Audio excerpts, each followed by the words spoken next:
Good afternoon. We greet you in the matchless and powerful name of Jesus Christ, our Lord. We're so delighted to host you here at St. Paul Church. We have a contingent of young people and not so young people that we want to recognize the reality that each and every one of our votes matters. And so I just wanted to just welcome you to St. Paul. We have an enclave of individuals here. Our council person is here, and persons from the Development Corporation are here. And so we just wanted to greet all of you in the powerful name of Jesus. Make yourself at home because we have a lunch prepared for you as well, but we want to get to the activities at our hand. I'm delighted to call Ian Heisley to the podium so that he might give us further instructions and an overview of our time together. Thank you for being here at St. Paul. Thank you, Pastor Thomas. Good afternoon, everybody. My name is Ian Heisey, Director of Community Engagement at Ballot Pedia Development Corporation. It is a privilege to be in St. Paul's today. Thank you, Pastor Thomas and the St. Paul's family for your welcome, for opening up your space to host our gathering today. Looking forward to a good conversation. Thank you to the panel who will be sharing some insights from their perspective about what matters in the community, about voting, about our democracy. So again, we're just really privileged to work along with St. Paul's. So much good comes out of this space, helping neighbors be fed, helping them be educated and inspired and connected. And it's just a great strength of our community, St. Paul's and their family. So we also thank Cleveland Votes for supporting the efforts today. We received support for this event through Cleveland Votes, which is all about connecting people to information, to the vote, and for the betterment of our city. I want to also, again, acknowledge Councilman Casey, who was here today. We appreciate Councilman Casey's presence and his support for voting. I mean, he's a real champion for getting out the vote. No matter who you're voting for, no matter how you vote, you need to raise your voice and vote. And if you see our newsletter, he's got a column in our most recent newsletter about the importance of the vote, about a snapshot of our voting record here in the ward, and so please check that out. But we appreciate Councilman Casey's presence. I also want to acknowledge Brian Galuli, our director at Ballot Pedia Development Corporation, over here to my left. Brian is part of the planning team, and we really encourage you all to save the date of October 20th and register for our Ballot Pedia Neighborhood Summit. It's our annual gathering. We are glad to celebrate our 30th year this year, and Brian, through his leadership on behalf of the agency, was able to secure both candidates for mayor to come speak to our annual summit. So they are confirmed. They will be at our meeting October 20th at the Wyndham Hotel, and we'll follow up with you with a specific invitation so you know how to register. But seats are going fast, and we want to make sure you have a space for that event. So yeah, as far as our game plan today, we're going to have our distinguished panel members share with us very soon. Forgive my back, everybody. And Delonzo Burgess, the newest member of our team at Ballot Pedia Development Corporation, will be moderating the panel today and emceeing our event. So we'll have our panel, and then after that, we will hear from Catherine Ryan. We appreciate Catherine's presence today from the League of Women Voters. Such an important resource every election season to knowing what the issues are, having information. And again, information is power, as we all know, right?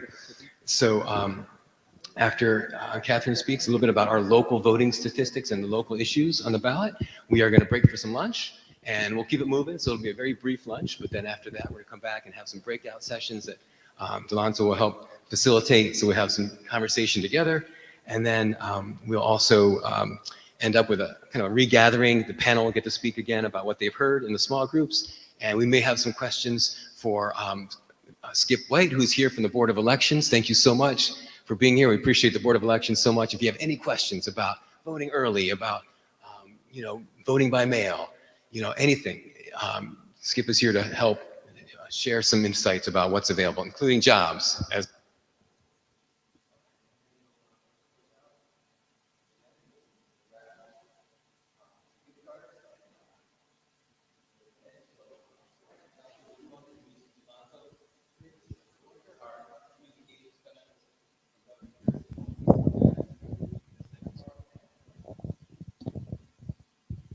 All right.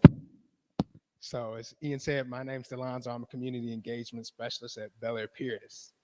And so I am the moderator for the panel. So how this is going to work is each panelist all has a set of, there's 8 questions on a sheet.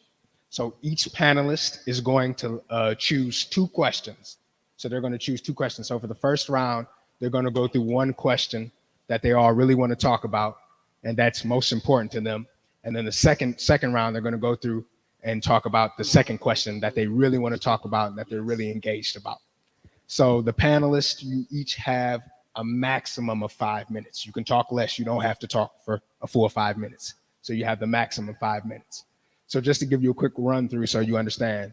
So number one, the first question is it important to vote? The second question is, what do you feel is the obstacle for your age group? The third question, when looking at a candidate, what issues do you find are the most important to you? The fourth question, if a political leader walked up to you and asked, what advice would you have for them? When in your life have you felt you had a voice to make change? Do you think votes of young people are paid attention to less because of voter participation? In your opinion and experience, why don't young people vote at higher rates? And does your background or where you come from affect your vote? So before we get started, I'll have each panelist do a quick introduction of themselves. You're gonna start our missing. Hello, I'm Nicholas Mitchell. I'm 16. I go to John Marshall High School. Hi, my name is Courtney Fernandez. I go to John Marshall and I'm 16 years old. Hi, I'm Jay Sean Murray, 18 years old, graduated from Barr High School, early college. My name is Dwayne Clemens, and I'm a member here at St. Paul AME. Hello, I am Rochelle McCrayer. I'm a member here at St. Paul AME Church. I also work as a precinct election official with the Cuyahoga County Board of Elections, and I'm 39. Hello, I'm Caitlin Marco. I'm 26. I run the IT department for a small IT consulting firm.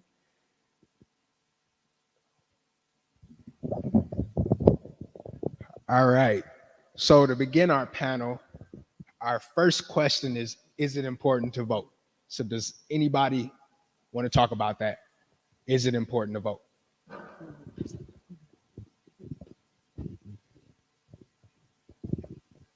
It is important to vote. Not only does voting predict any future, it's like it controls everything. It controls that has the power. It controls your future. It controls literally like almost everything. And so I feel it is important to vote because everybody now has the freedom to vote, women and men.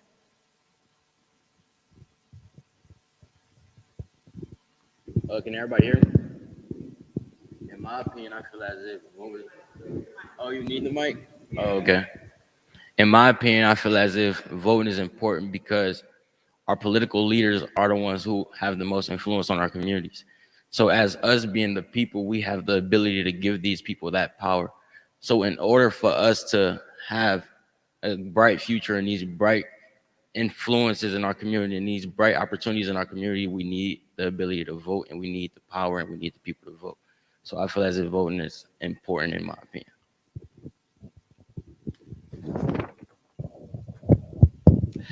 Honestly, voting to me is mandatory. When you put down who you want as a representative of any kind, whether it's a congressman, congresswoman, mayor, it's a difference being made. I would say voting is absolutely important. When you think about the candidates and the issues that are on your ballot, when you go on election day, a lot of people seem to forget about also that we elect the judges in the municipal courts.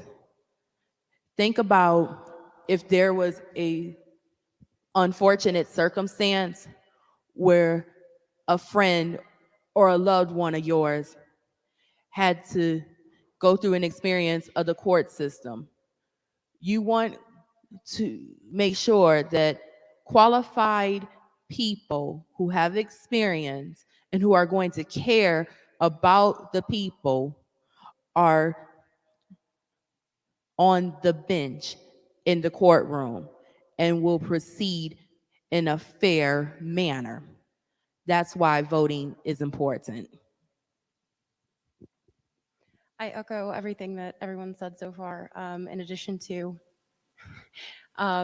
voting determines community funding for community programs and things of the like. So if we're not voting, then our communities are possibly underfunded because of our own lack of initiative. So it's extremely important to vote, just to make sure that our communities are well funded, clean, kept up with, and we have what we need to continue our day-to-day lives. Okay, so with all of that being said, what do you feel is the obstacle for your age group?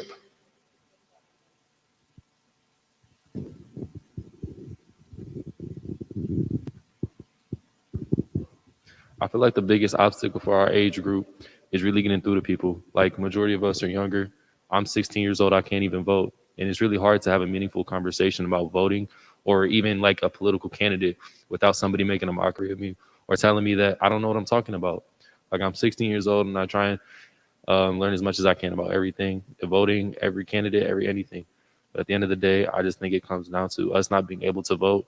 So people look down upon us because we're just teenagers, even though the majority of the laws and the people we vote for, whether it's left or right, it affects us more than anyone. So I feel like just us not being able to get out and being heard and vote is what hurts us a lot.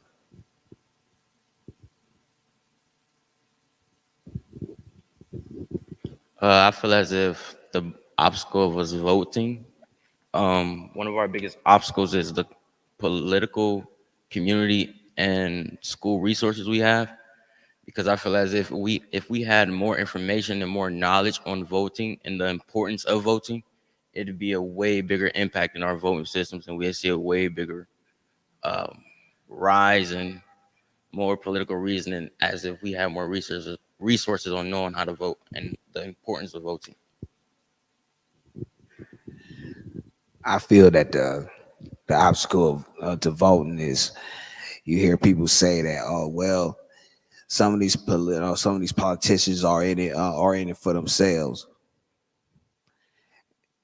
And in my humble and honest opinion, that may be true, but somewhere down the road, somewhere down the road, it won't be. All they have to do is just show their true colors. I think one of the obstacles sometimes is that maybe in a family, say parent may not vote or somebody else in the family may not vote, and the young person may get discouraged also. It's like, well, if they're not voting, why should I vote? Also, sometimes there may be an instance where someone may have had a not so good experience when they have gone to vote, or they're not happy because, say, somebody vote for did not win the position. But just because, say, somebody you voted for did not get it doesn't mean stop voting. It means whoever may have gotten elected, you have to make sure to find a way to communicate and express your concerns to the candidate who may have won the position, so that way they understand the needs of your city, your neighborhood, and your community. It's like the more you talk, the more you let your voice be heard, the more things can change for the better.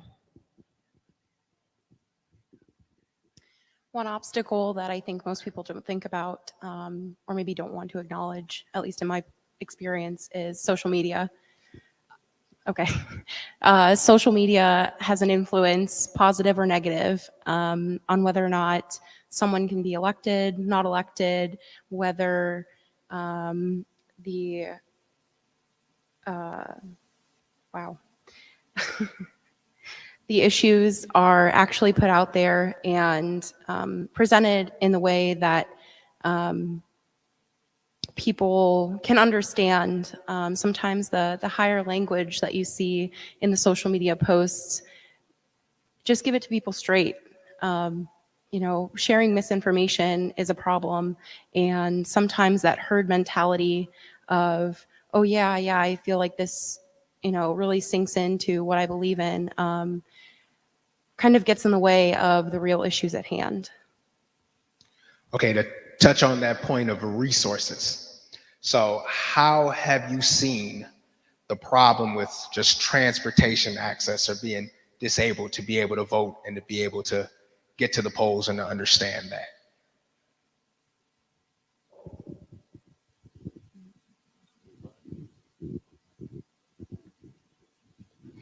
You said it one more time? Okay, so to touch on the point of resources. So how have you seen as sort of access to be able to get to the polls? So transportation, being disabled and not being able to have that accessibility to get to the polls. As far as transportation, I can't really touch on that situation because I haven't really had a problem with that. But when I referred to resources, I meant physical resources, like a person coming into my school telling me the importance of voting. So when I get the age of voting, I can have the ability to vote, or I know and I have knowledge on voting, or if I was in a community center, or if I was at the Gunning Park, or if I was at Jefferson, or it's people there that's telling me about voting, and we having events and stuff like that, just to ensure me on my community, like give me knowledge on stuff in my community. So I feel like knowledge is one of our biggest resources, and I think that's what's the most needed, in my opinion.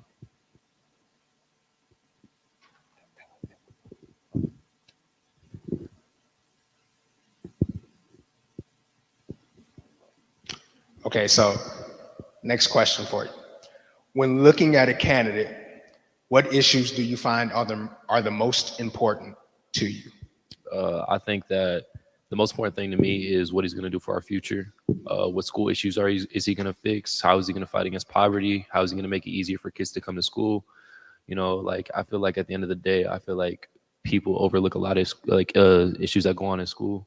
A lot of kids are dropping out right now, even with Corona and online school. And I feel like a lot of kids didn't have the easiest time at home because they're struggling through a pandemic and everything. And just with grades and schooling, a lot of kids decided to drop out. A lot of friends I know decided to drop out. So when I think about a political leader, I think that like what changes are he going to make for us, like for our next generation, like people that go to school, just schooling. I feel the same of things that he said.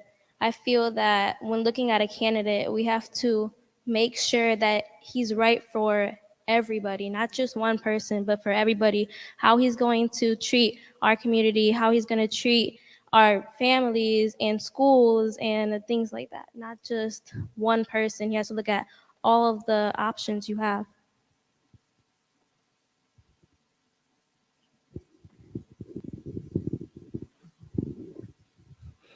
I would say an important thing to look for in a candidate for any position, he or she has to understand the importance of our young people, our young adults, and the value of the education system, and wanting to make sure to provide resources for that, types of investments, to make sure that youth and young adults are getting a quality education, that they have access to the technology that they need, because we are in an age where the current generation of youth and young adults, they are absolutely engaged in technology and social media in many different platforms, and they need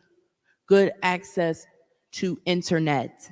They need good access to computers or laptops, whether in school and also at home, because if they have a project that they have to do for school, they got to work on it at home. And if they're not able to have access to the internet, then that's going to be a hindrance for them to getting the best grade possible for their project. So we have to make sure that the accessibility to technology is available. And that's something that candidates have to be concerned about.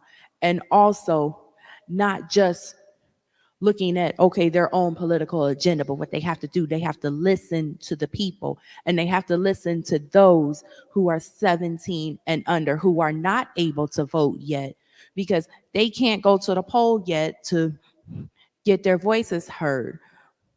But also think about it. The candidates are representing that age group also, so their needs need to be heard as well. Thank you. So that flows well right into the next question. So if a political leader walked up to you and asked, what advice would you have for them? Okay, I'll happily take this one. First of all, a candidate needs to, one, make sure they listen. Two, provide multiple platforms. And also, those who are elected, they need multiple platforms for access to communication. I'm talking about phone number needs to be made available, email address, a way for them to be able to receive concerns from the constituents that they represent in their particular area, whether it's a city council person, it's a Cuyahoga County council person, and any other leaders on any other level. You need to have multiple ways between phone number, mail, where somebody can mail in questions, also social media, whether it's Facebook, Twitter, Instagram, just have a separate thing outside of, your personal page, but something that is strictly for the person in that position. That way, concerns can be addressed. Because if not, then that exemplifies a lack of confidence in a candidate or a person in a position. So you have to make those ways available.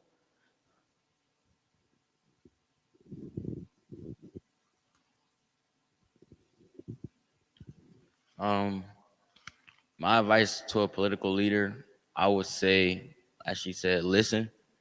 And also, I want y'all to be seen. Like, I want to see you guys. I want to see more of these political leaders, like in their neighborhoods, in the schools, outside, walking around in front of people's faces.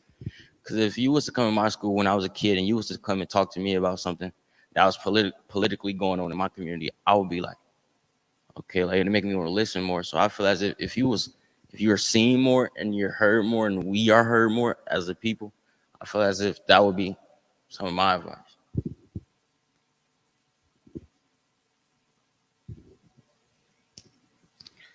All right, thank you. So when in your life have you felt you had a voice to make change? I feel like we have technology, the information is out there.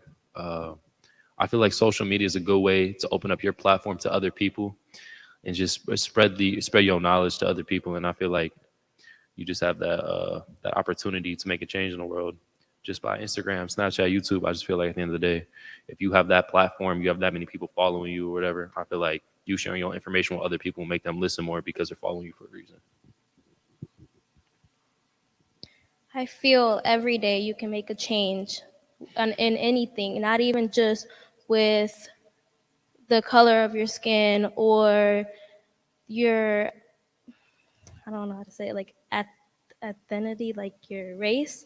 You can make a change in literally anything every day by just going up to your parents, telling them how you feel, going to your teacher, going to your friends, going to anybody, just telling them how you feel and standing up for yourself.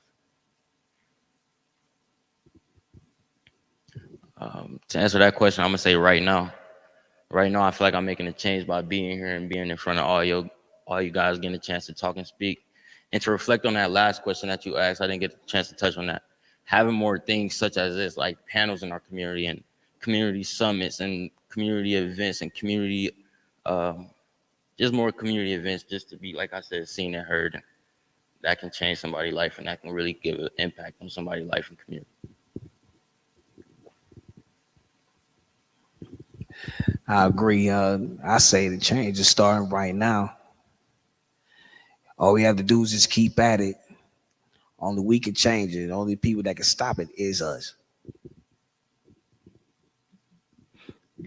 I would say, I remember within the last few years, at one point, there was things going on with certain positions on the Cuyahoga County level, and at one point there was issues with a county prosecutor, and at one point there was an election where people got to let their voices be known and some change to happen, and we ended up electing a new county prosecutor for the county of Cuyahoga. So sometimes change happens when petitions are started to be able to get certain things on the ballot to be voted upon.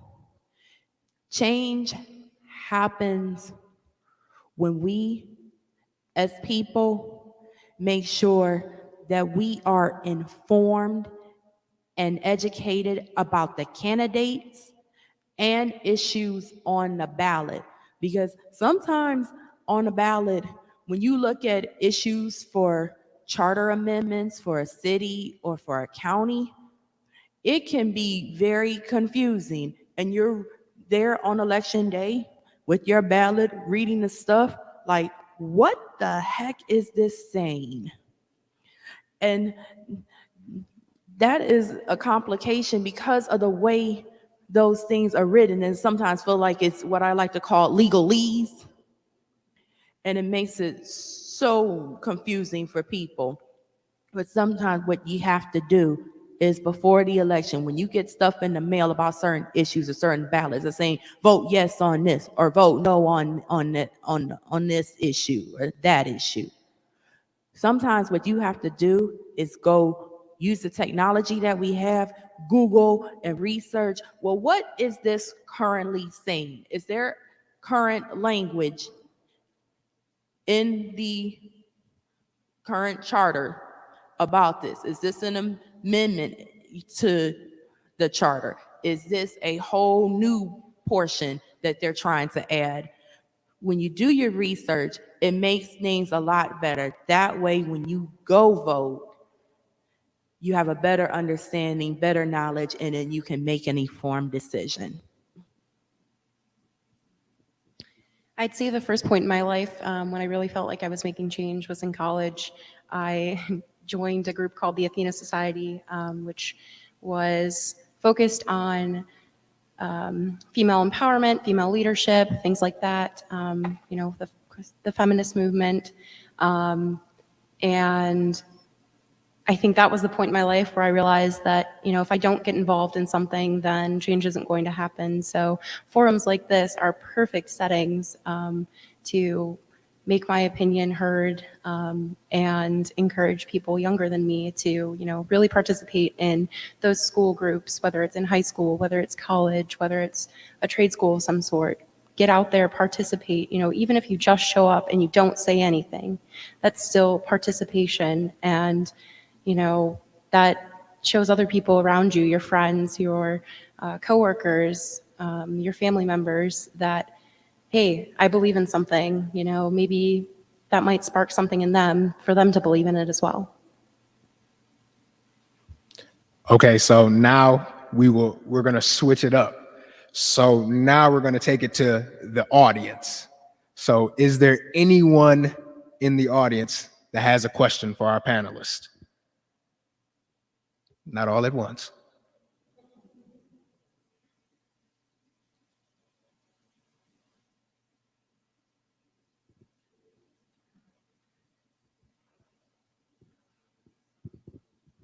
You all talked about kind of voter engagement more, being more engaged with your council people and with your area leaders, especially in a school setting. Are there other ways you think that political leaders can be more engaged in, your development, whether it be providing good schools or being active in a library or being at the park? Are there any other things that you would like to see these political leaders do to be more involved in maybe a personal relationship with their constituents rather than just looking at it as a large geographical area?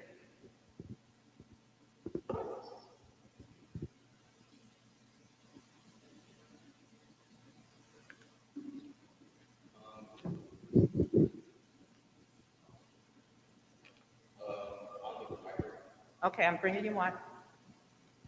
I'll take that. As a leader, I feel as if you should lead everywhere.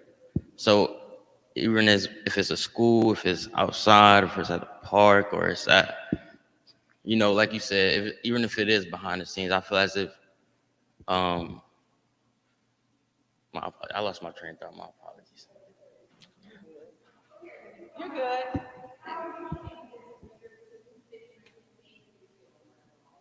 You said it one more time? Your elected officials can make you feel like your voice matters. Okay, yeah, that's better. Having things like this, like if they show up and they sit here on this panel and I can ask you a question straight to your face and I can hear your response, that'll make me feel way better because now I'm hearing, I'm taking your word, I'm taking your expression. So I feel as if we have more engagement personally, it'd be better through the phone or through a text or through a letter on my door or email.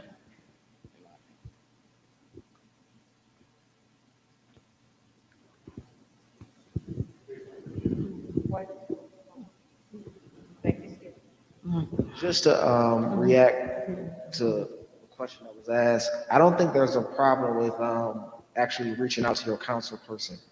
If you wanted to call, if you wanted to set up a personal meeting, your council person is there for the community. They represent you. So meaning when they take that seat, they actually represent your ward, they represent your street. So to be able to, I think, is there a council person here? I'm pretty sure he's very willing to take any call that comes to his office. Like there's no excuse not to call your council person for any reason. So just to say, like for like these type of events right now are excellent, but to sit in front of your council person, I can guarantee if one of you guys called your council person Monday, he will be more than willing to have a conversation with you. Am I right? I don't know what a council person is. So, if there's anything on your mind that you want to get off, or if there's, some type of trash issue, if there's a street issue, that's what your council person is for. That's what you elect him for. He represents you. He represents a ward. So, these are great, but like I said, there's nothing wrong with actually reaching out to your council person to get whatever it is off your chest that it is. Like I said, he represents you.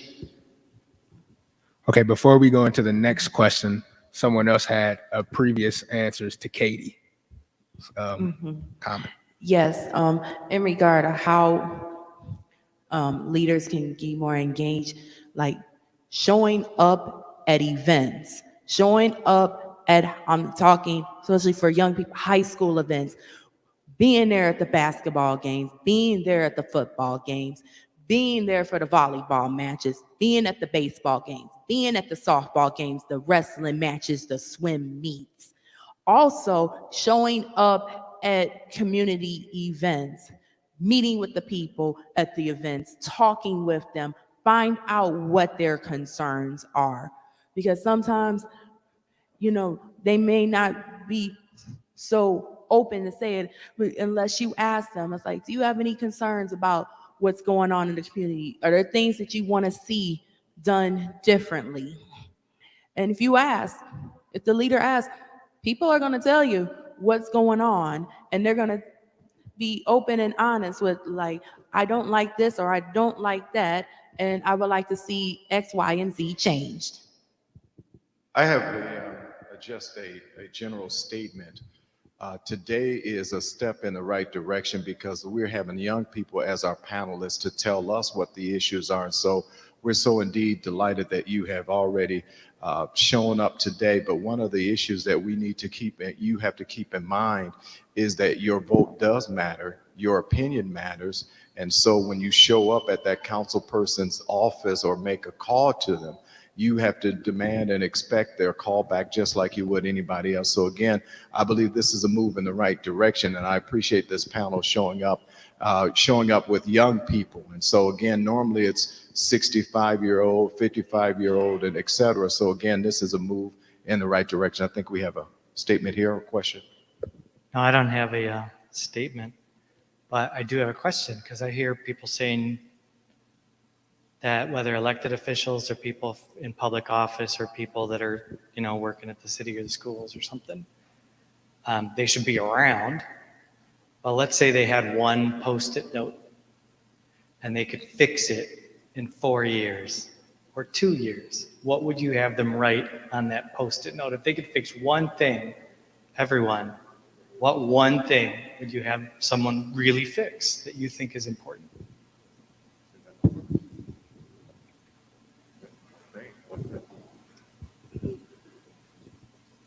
I think right now it's our recycling program.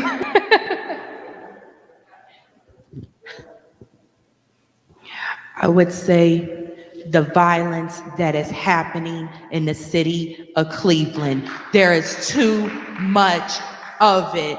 Every time I turn around, I am hearing on the news, there's a shooting here, there's a shooting there. And it's not just happening on the east side, there's stuff happening on the west side. It is just too much.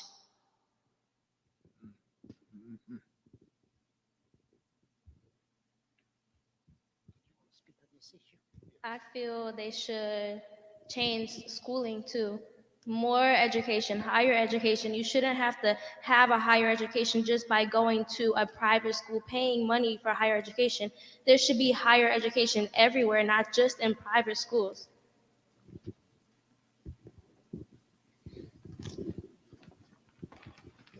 Yes, just a couple points. Good afternoon.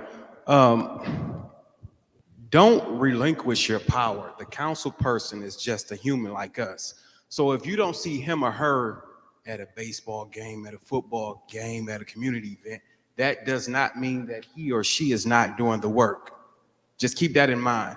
And a lot of things that he or she can do, we actually can do as well. So don't just relinquish your power. The mind violence is something in and of itself.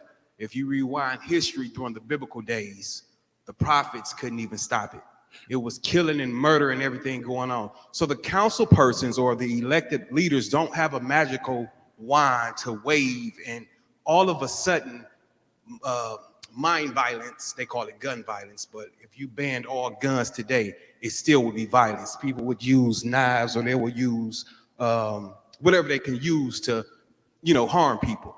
So the balance is the good people just got to outweigh the bad people. It's like a vehicle. Until those positive cells on that battery outweigh the negative cells, the vehicle won't start. So just keep that in mind. And I thank you for being out front of people. Good afternoon, y'all. I got a question, particularly for the younger group, but for everybody. Have you all ever thought about running for office, whether it's city council or even the president, be it in high school, the student council or whatever the case may be? Why or why not? I'm gonna go to Jay Sean first. To answer that question, yeah. I actually thought about being a councilman and I thought about being a mayor and I also thought about being a president. And the reason for being is because of where I grew up. I grew up in Cleveland. I see the problems we have. And like you said, you can't have that magical wand to want to fix everything. But I always wanted to be the person to fix that one thing, or that second thing or the third. So I always wanted to be the person to help my community and help the people around me and to help uplift the people around me. Like rather than uplifting myself, I always wanted to help people around me. So that's one of my biggest goals, and that's why I'm here today. That's to answer your question. I feel we all have wanted to be president and to want to make a change, but personally, I wouldn't want to run or do any of that because it is a lot of work. It is a lot of time, it is a lot of commitment, and I feel like that's something that I wouldn't be able to do. Yeah, I know what she just said. I feel like being a president is a lot of time, a lot of work. So even if I do have a lot of problems with our president, current or past, I feel like we should, like they are the president, they do as much as they can. But I feel like if I was president, I would try and bring people together. I wouldn't divide anybody. I feel like that's the biggest problem in America right now. Like just Democrats, Republicans, left or right, whatever it may be. I feel like we're so divided that we can't even have a simple conversation without politics being brought up, arguing left and right. It's just ruining people for real. We're all people at the end of the day. We're all human. Like there shouldn't be a reason to argue over who you vote for, even though it does matter.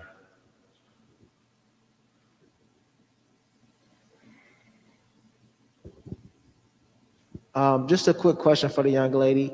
How would you, so you said, as far as your councilman, how would you like to see, or what qualities do you look for in a councilman to say you would like him to stop violence and to stop crime? What are you looking for in a councilman when you say something like that? Which one? Rochelle, I'm sorry.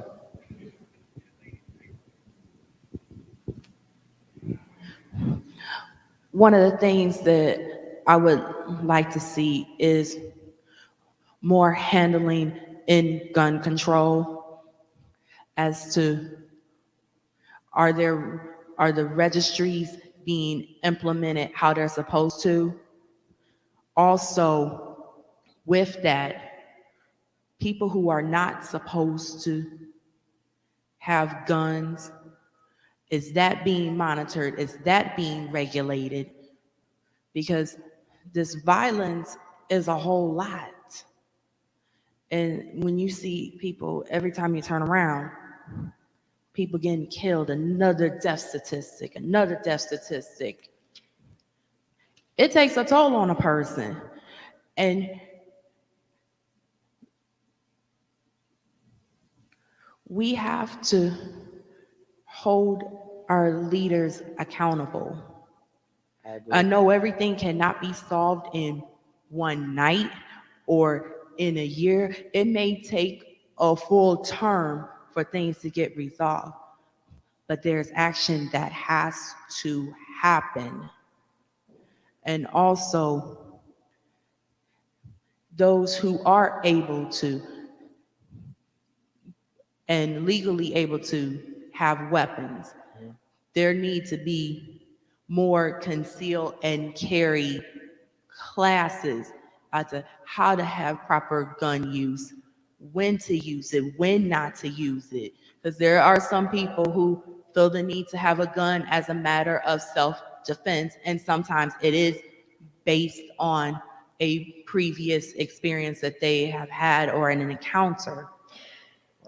But it has to be a lot of common sense things and things that need to be put in place. And I think it is up to our leaders to get those things in place. So I totally agree. I definitely agree that we need a leader in charge, but do you think that's a councilman's problem or a community problem? Like, a councilman is only one person. We know our cities, we know our streets, we know our neighbors, we know the people that live right next door to us, we know the crime that's going on. It's more so the community. So we have to hold ourselves accountable to what's going on in our community. Like I said, a councilman is, of course, we need a great leader, no question, but a councilman can only go but so far. It lays on the shoulders of the community to make sure my street is okay, or the issues that are going on my street. I need to make sure my street is okay. Of course, we need a leader to be in charge, but it also it takes for I don't want to say soldiers, but it takes for the community to be in charge just as much as that council person. Like, we can't rely on the council person. Like, the council person can only do but so much. They're doing a job.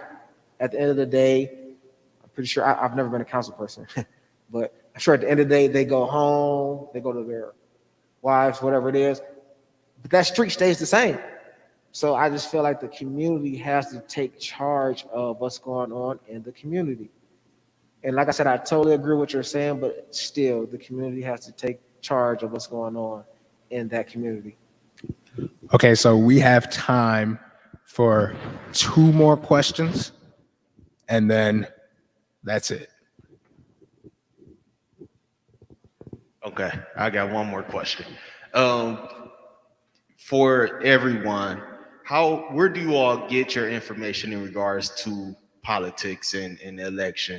Do you get it mostly from social media, be it Facebook, Instagram? Do you get it from stuff that come in the mail? Do you get it from, meeting people in the neighborhood? Do you get it from a family member that you trust? Where does most of that information come to you from?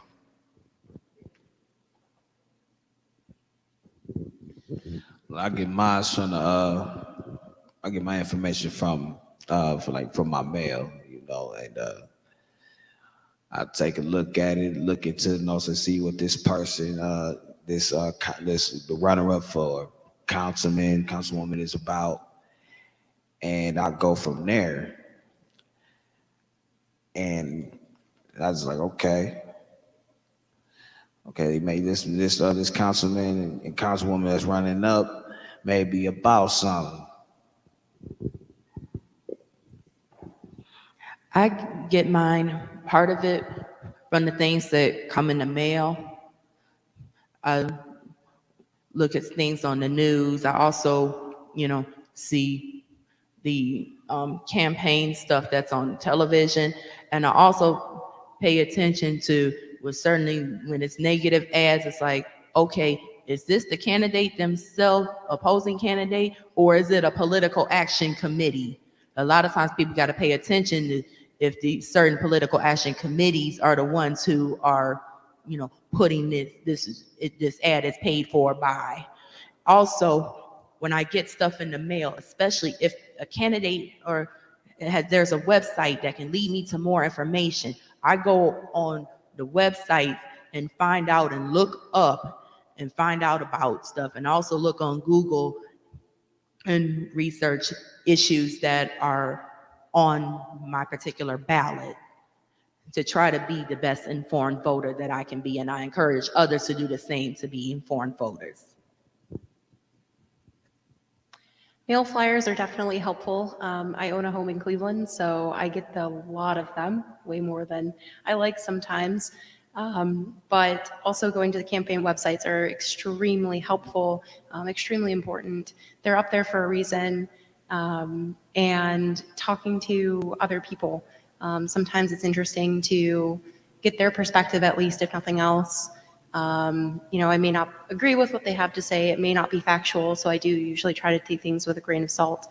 But talking to my community members, is really where, then I know, okay, well, my neighbor said that this issue is really important to him, and let me take some time and really think about it, because maybe it actually really is important to me. It's just not something that I had thought of before.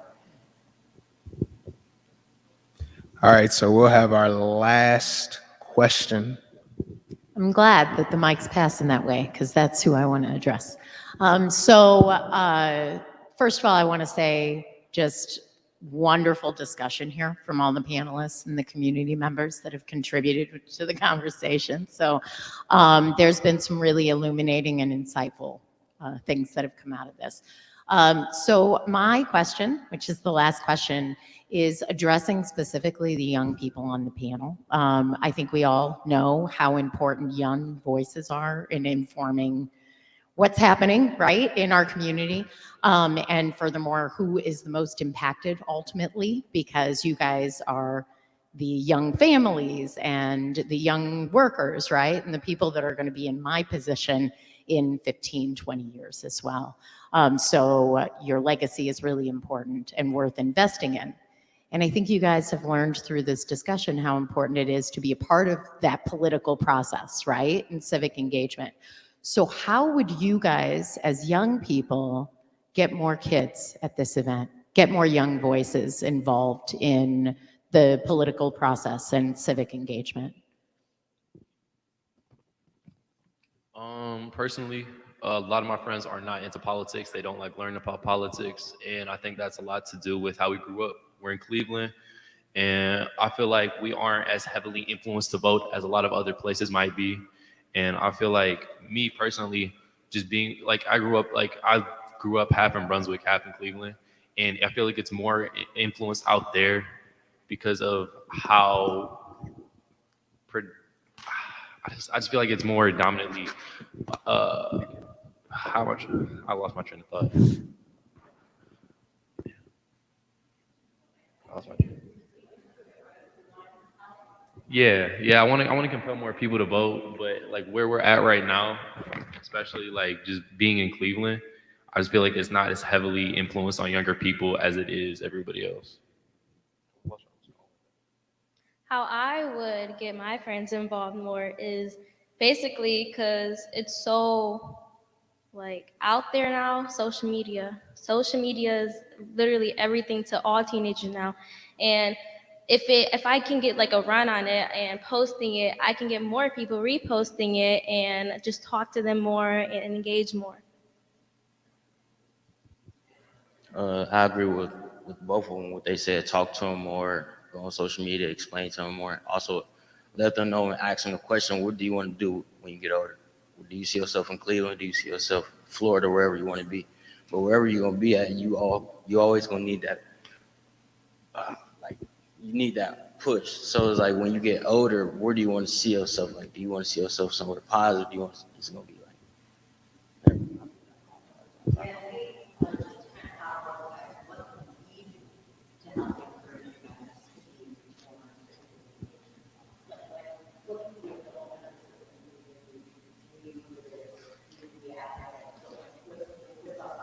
You you guys could talk more, get more involved, get more groups together, get more activities together, and more like just things to get more involved.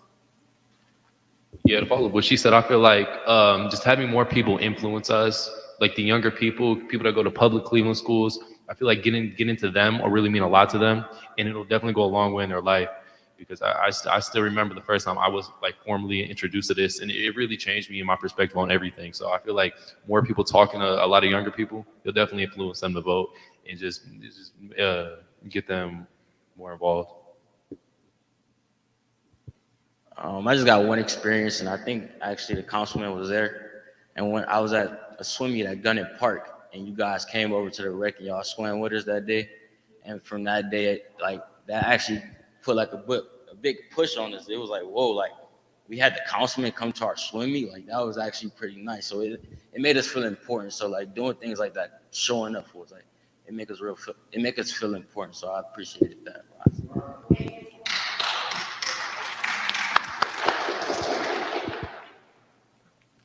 All right, we'll have one final question. Well, here I am. I got something to admit real quick to you. I cheated.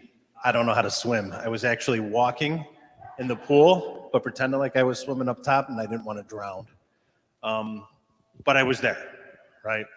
So my question for the panel is twofold. You mentioned council people a number of times. Does anybody actually know the role or the duties or the responsibility of what a council person does? Even, I don't know where he went, but somebody over here had mentioned something that I kind of want to differentiate between what we actually do and what our job titles and roles actually are. And the second one is that here in Ward 16, we have roughly almost 25,000 residents. Roughly 14,000 of those are registered to vote. In the last primary, only 14.5% of those individuals came out to vote.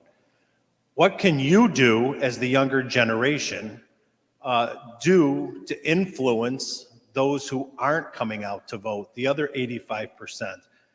Imagine how much an election would be changed if 85% of 14,000 would show up. You would completely change the landscape of an election. So my first question is, do you know the roles, responsibilities? And the second one is, how can you guys as the younger generation help get out the vote? Yeah, that's, and if anybody has a question for me, I have somewhere else to be at 3 o'clock, another group that needs me on a Saturday. But I'd be more than happy. You can each have my phone number. I don't know where any of you live. It doesn't really matter as long as, as long as you're willing to get engaged, I'd be more than happy to find something for you guys to get engaged with. I can tell you that if you do want to help turn out the vote, we do have an election coming up. We have 3 more weekends left before that election. We have plenty of lit drop that needs to be done. We have plenty of get out the vote here in 16. We don't have an opposition to the council, but we need to turn out the vote. Again, whatever you guys want to do to help turn out that vote, we got something for you to do. Thank you. I actually do not know what your job is, or like what the rules are, and how I can get more people encouraging to vote, more people, not just younger, is basically to talk to them, have more programs, have more like social media events and things like that.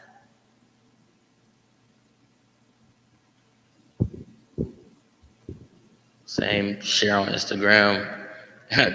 One share can really matter. Like I will share it on Instagram, TikTok, Snapchat, and all platforms of social media. So I feel like that's a good way to start with me. And everybody's been mentioning social media. Do you want to know one thing about social media and politics? It's not what? It's not personal, right? Nothing is more effective than that one-on-one conversation, that one-on-one stuff. You can tweet out all you want, right? But it's much different if you knock on somebody's door and you ask them, hey, listen, I'm asking you, Shashan, I'm asking you, please go out and vote, right? That makes a much different than if I read it on Instagram or if I read it on Twitter or if somebody tags me in an Instagram or a Facebook, I keep scrolling, right? So social media is important, and we know social media can influence a lot of things on the broad spectrum, but nothing is more important than that one-on-one ask, because nobody's going to tell you no. I would say part of the responsibilities of a council person, one, you represent a portion of the city of Cleveland, and I am a Ward 16 resident, so I am one of the people that you get to represent. And one of the things that I can also say is that you are a person that will even show up at the Dollar Tree store, because I work at the Dollar Tree in Cam's Corner, and I have even rung you out before. I love Dollar Tree. But you represent the needs and the concerns. If there are things with issues with waste collection, you are a person that helps lead us to the proper resources that we need to be able to get things taken care of and have contact information for that. And also if there are other concerns within the area that a council person represents, they try to address those or get those to the right department that can address it properly. And one of the ways that I try to get more people to vote, I use social media. I use my Facebook, remind people to vote. Also, I can also offer a suggestion is that if you have your places of church, fellowship, worship, get the word out. I'm an advocate for voting. I've considered myself in some way a social activist. I'm a social activist that informs and educates people on taking that next step. It's like, okay, you see a problem. How do we do something about it? We put foot to the ground, get registered to vote, and make sure we're informed. Does anybody, from my point of view, does anybody know what's more dangerous than a voter? She almost touched on it, an educated voter. That's what you guys have to do. You have to educate yourselves a lot. And even within the city of Cleveland right now, we're seeing a huge issue on the November ballot where the city is literally practically almost divided on issue 24. But if I asked anybody in here what issue 24 was about, I know you ladies would know. Some of us would know, but it's on the ballot and a lot of us don't know. So I encourage you to become educated about not only the people that you vote for, but the issues that you vote for too. You gotta know who you're voting for, because that's what you want representing you. And to answer your question, in a nutshell, there's one word that a council person is technically supposed to be, and that's a legislator. Everything else that we do is all in addition to passing laws and ordinances with the city of Cleveland. So I have somewhere else to be. I really appreciate you guys taking your time out. I appreciate everybody who was in attendance today. League of Women Voters, Cleveland Votes, Ballot Pedia, John Marshall. You know, I've done a lot with John Marshall. Even the younger ladies, you know, sitting up here who are a long ways away from voting. But I hope that, you know, you actually educate yourselves. And when it comes time to hit that 18, don't miss an election. I haven't missed one in 33 years, primary or general. And I don't know why, but I know she's got one. You got a question for me? No? Huh? You want to do the microphone? You want everybody to hear you? So again, I appreciate everybody who came out today. I can stay around for probably just the beginning of your lunch, and then I got to take off. But again, thank you very much. Become educated.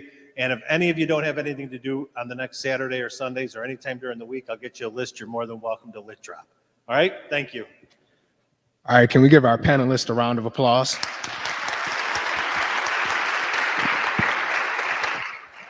All right, so before we head into lunch, we're going to have the League of Women Voters come in and give a presentation about the ward and an overview and an outlook, and then we'll head to lunch.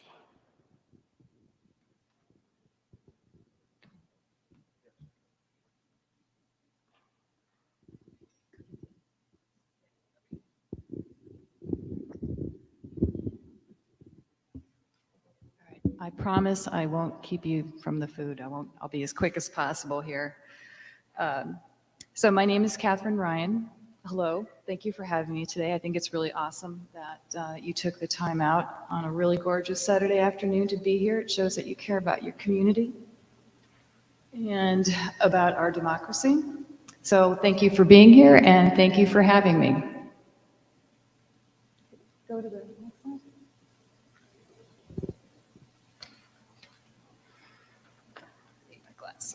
Okay, so I'm with the League of Women Voters.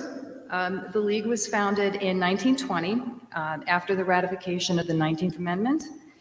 It was founded to help women learn how to use their newfound power to vote. So we have a national league, we have state leagues, and local leagues. I'm part of the Greater Cleveland League, and we serve all of Cuyahoga County. At the local level, we're all volunteers. Some of us are retirees, some of us are students, some like myself have full-time jobs and families. So on the slide there you see our vision statement, and the way we fulfill that vision is through a number of activities. A lot of people know that we put out a voter guide. We do an online version and we have a print version. A lot of people are familiar with our print version, but I'm going to show you a little bit more about the online tool that we have. We also provide voters with election information through candidate forums. One of the panelists today mentioned about having face-to-face conversations and being able to ask questions of their elected officials. And that's one thing that we do in various communities. We put together meet and greets and candidate forums and debates where you can come, you can talk to your candidates or the people who are running for office, you can ask them questions. Another thing that we do that a lot of people know us for is registering voters. So we go out to different events throughout the community. We help register voters. We help people fill out vote by mail applications. And then finally, something that I don't think a lot of people know that we do is we advocate and educate on a lot of different major public policy issues. So before we go out and do any of that, we complete a study, we take time, we go through a very rigorous and objective study of an issue, and then we vote to adopt an issue.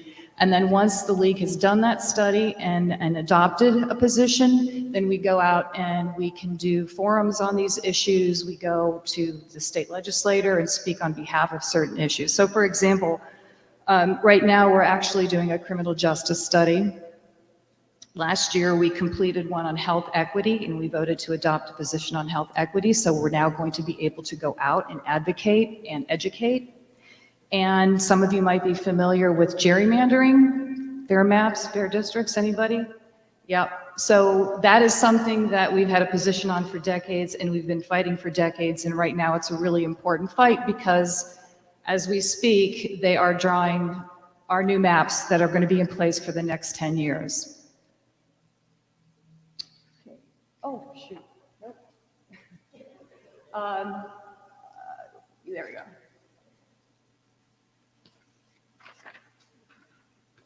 All right, so a little bit about voter turnout in this area. So what you're looking at is a map of the 44113 zip code. It has a population of 26,681 people. Can I go to the next slide? Excuse me? What did I say?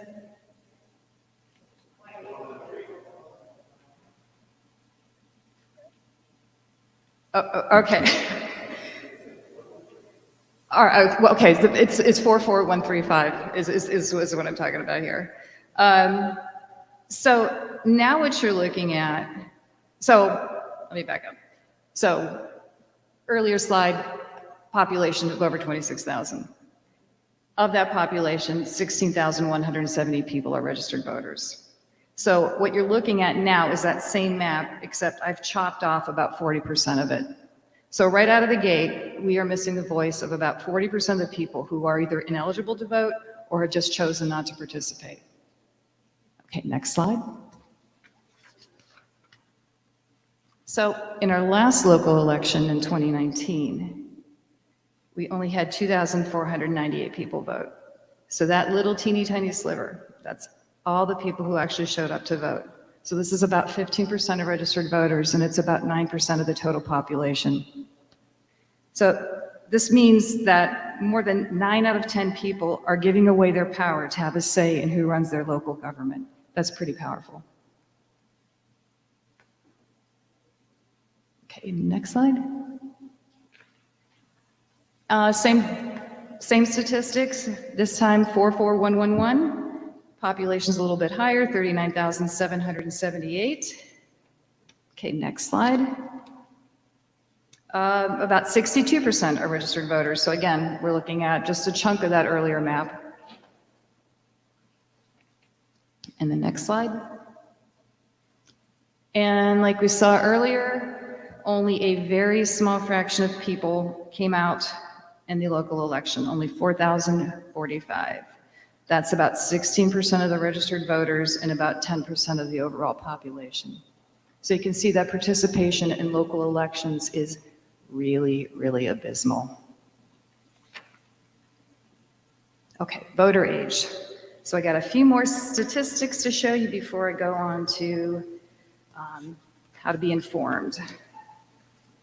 Okay, next slide. So got a couple of pie charts here. This is for the 44135 zip code. Okay, the colors came out pretty well. So that green slice of the pie on the left-hand side, that is a percentage of voters or people from the age of 18 to 30 that are registered to vote. So about 19% of registered voters are this age group here. On the right-hand side, it shows you, yeah, okay, no, sorry, I thought you switched. On the right-hand side, you see that of the people who turned out in the local election in 2019, it was only 9% was in the 18 to 30 age group. And boomers overrepresented there, about half the vote. Okay, next slide. Similar thing here, 21% of registered voters are 18 to 30, but when it came to voting in the local elections, about 50% of the voters were older, only about 6% of the young people showed up.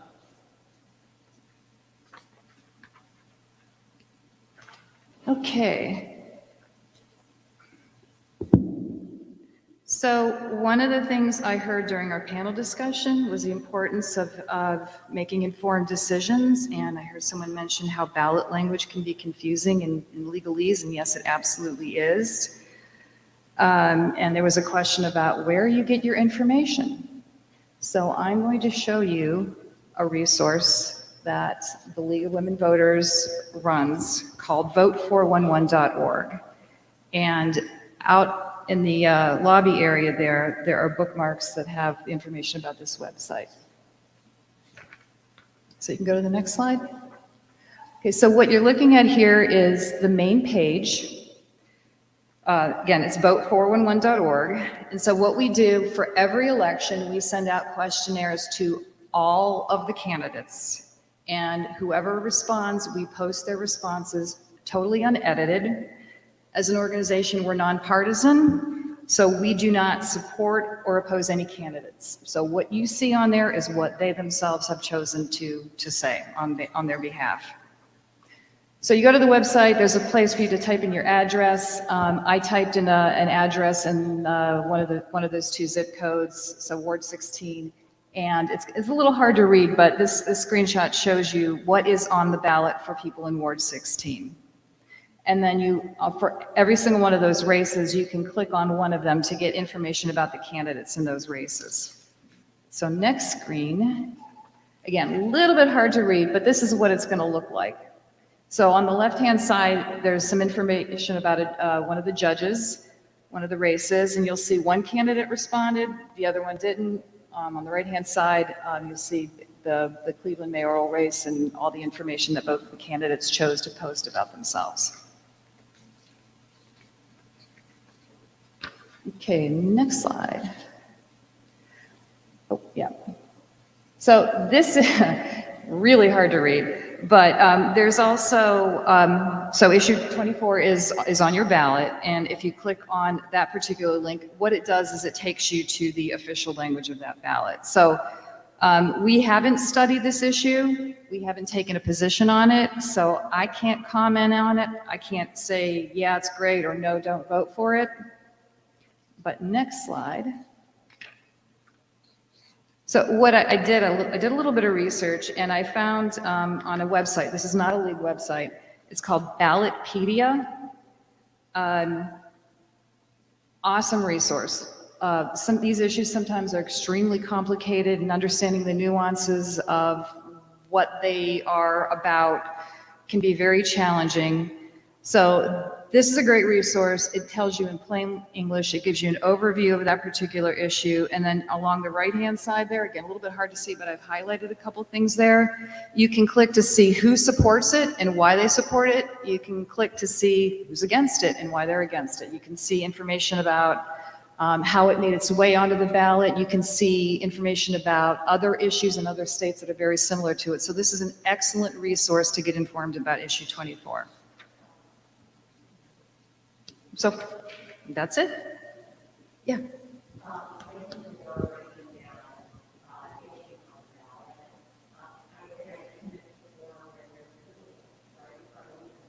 Mm-hmm.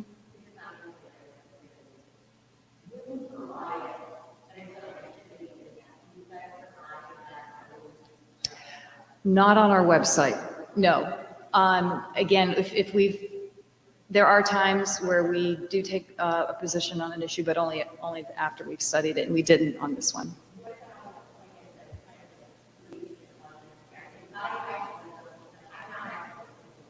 Okay.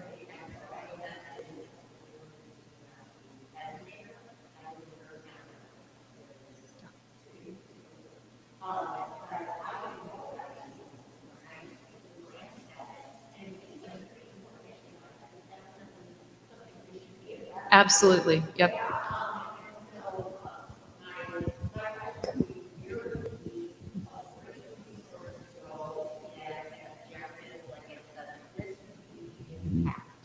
Of this initiative, should it pass? So I was hoping, like I said, I did some research, and I was hoping that maybe Policy Matters Ohio had something about this, but I didn't find anything there. So this was the best resource that I found. It's like this particular website, whoever runs it didn't again, do a bulleted pros and cons, but it does give you, again, who supports it and why they support it, and arguments against it. So who's not in favor of it and why they're not in favor of it. So that is the best resource I've found to really help you take this apart and make an intelligent decision about it, because it is a really important issue. Oh, yeah. Yep. Yes. Oh, yeah, for sure. If you went to our website and just read the language, it's legalese, and it really is difficult to understand what the implications of the issue are.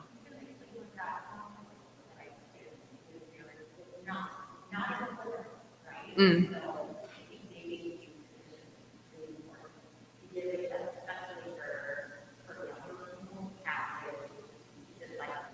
Agreed. Catherine, I got a quick question. Sure. The numbers between the younger people and the older people are seen, but are there any major differences between the female and the male voters, or not really? You know, that data is available, but I did not slice and dice it that way for this presentation.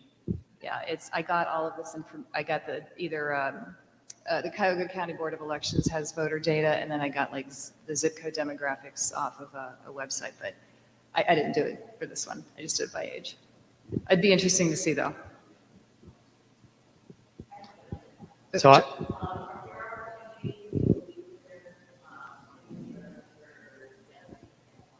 Oh, you know, thank you for asking that question. I should have included that in my presentation. Absolutely. I know that we have a reputation of being, you know, we're the League of Women Voters. So you think, oh, it's just for women, but it's not just for women. My son, who's a freshman at CSU, is a member, and there is a student chapter at CSU. We are really trying to recruit younger people. So yes, there are definitely opportunities for getting involved. And I do have some membership brochures if you're interested, or you can come up and ask me questions too, for sure. Thank you. So I just wanted to be sure that's what we tweet, right? Like we're trying to spread information about where to get information on issue 24, which the council person just described. Vote1.org for your ballot information. It tells you, you can find your polling place. You can double check your voter registration status. And then that Ballot Pedia was where I found like a detailed breakdown of issue 24. So you could really make as much information, get as much information about it as possible. And before I didn't say that I was going to make a statement, but now I'm gonna. I mean, I'm appreciative very much of you and of all the people on the panel and everyone in the audience for caring. We missed one thing that didn't get said, right? So I was like listening, like when's anyone going to say anything? Obviously, it's a mayoral race. Like we haven't had one of these in 16 years. So you were awfully young, right? Last time that came around, we all were younger by 16 years. So it doesn't happen much. And I do believe, and we have your newsletters out there, they differ on a number of issues, right? Issue 24. And 24 is the big one. Yeah. Yep. All right. Could give a round of applause to Kath and Ryan. Thank you. All right. So now we're going to break for lunch. So be back in 15 minutes. But we'll say prayer before that. All right. So whatever prayer mode you want to get in. Dear Lord, thank you for the hands that prepared the food. Thank you for the thought and the care that was put into the food. And thank you for the fellowship. And thank you for the voter forum. Amen. All right. You're free to go. Get lunch.